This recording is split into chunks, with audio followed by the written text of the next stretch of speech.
So let's talk about self-regulation, what it is, how to do it, and some strategies. So what is self-regulation? It's the ability to regulate feelings and actions in a socially appropriate manner. And let's talk about emotional regulation as well as behavioral regulation. So emotional regulation is the ability to label feelings, express these feelings safely, and regulate one's internal reactions to situations so as not to be overwhelmed by our feelings in negatively perceived situations. Behavioral regulation is the capacity to read social situations and adjust behaviors accordingly so we can meet the demands of environmental and social interactions with each other. So why is self-regulation so important?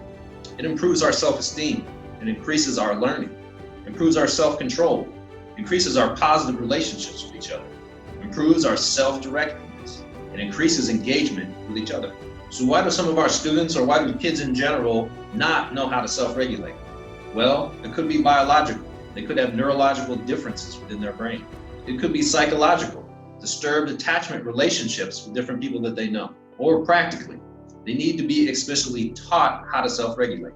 So let's talk about a few ideas and strategies on how to nurture self-regulation in students. And the first one is having a calm down spot.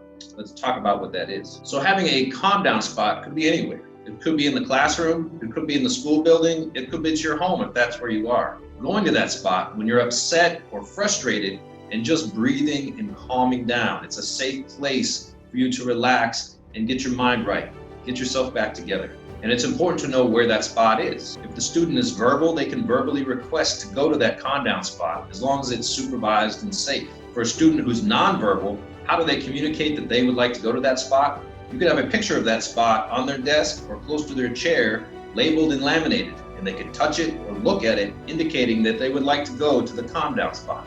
Additionally, not just having a picture of the location of the calm down spot, but a picture of the student themselves being calm in that spot, to let them know that in this spot, I will be calm.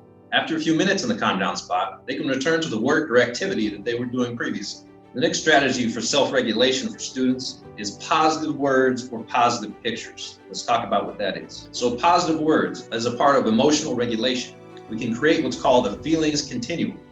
This could be a series of words, or if the student is a non-reader, a series of pictures demonstrating different emotions on a scale, sort of like a thermometer. The student can order the words or order the faces or pictures in the order of very frustrated to happy and content. The student can indicate where they are on the continuum by reading, pointing, or looking at the emotion that they are feeling at the time. It's important for them to express how they're feeling, and it's important for us to let them know that we would like them to be productive and positive. The next strategy for self-regulation is simply relaxing.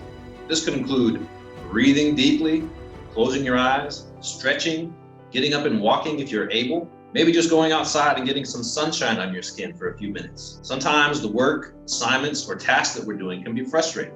Taking a short break to just relax for a second, clear your mind, and breathe is very important. Another strategy for self-regulation is letting the student or child express themselves, especially where they feel that frustration specifically in their body.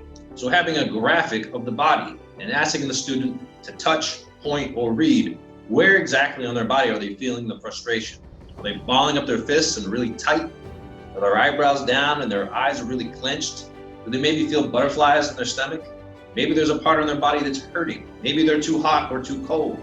Maybe the seat that they're in or the wheelchair they're in is giving them discomfort. Maybe it's too bright or too noisy. If they can express where in their body that they're feeling this discomfort or negative feelings, we can address it and show them it's good to be aware of your body and good to be aware of the frustrations that they feel. So the use of sensory equipment can be pretty useful when dealing with self-regulations, emotions, and negative behaviors. Sensory and social emotional needs that typically might interfere with academic performance and social competence are met through the implementation of relatively inexpensive and easy to implement techniques and tools. We'll talk about each of these here in just a minute. It's important that self-regulation tools be available on an as-needed basis or at scheduled break times as appropriate. Don't think about them as consequences or rewards. Think of them as tools to be used. Let's talk about these. So the first thing that could be used is what's called the balance discs. These are seat cushions for students with a high need for movement, ones that like to wiggle in their chair and maybe get up. These discs are soft and they have kind of a soft, porcupine-like texture on the top, and the other side is relatively bumpy. This allows the student to move in the chair without getting up or slamming the chair around, and it gives them a good tactile input. To substitute for this, you could use a cushion or a pillow.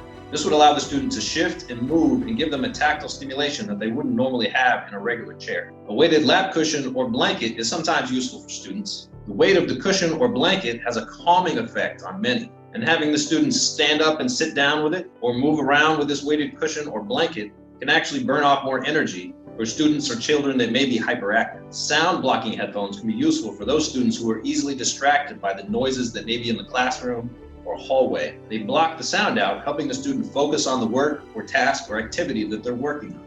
Using visual relaxers can have a calming effect on students. These give a visual sensory stimulation. These sand or water toys, or even using an hourglass, can also be used as a timer for students who are working on tasks or assignments. Visual stimulation can also have a calming effect. Besides these toys and hourglasses, there are many YouTube videos out there that also provide visual stimulation. You can have these playing in the background at home or in the classroom, and they can be used as a sensory break between activities. Stress balls are another good tool that you can hand to students. These can be squishy and soft, and maybe a little bit crinkly. There's a bunch of different types out there, and it's good for sensory tactical input. It's something that the student can keep in their hand and fidget with as they're sitting in their desk working on a task or listening, and it can help them stay focused and stay in their seat. So these are just a few ways of helping students be self-regulating of their emotions and behavior.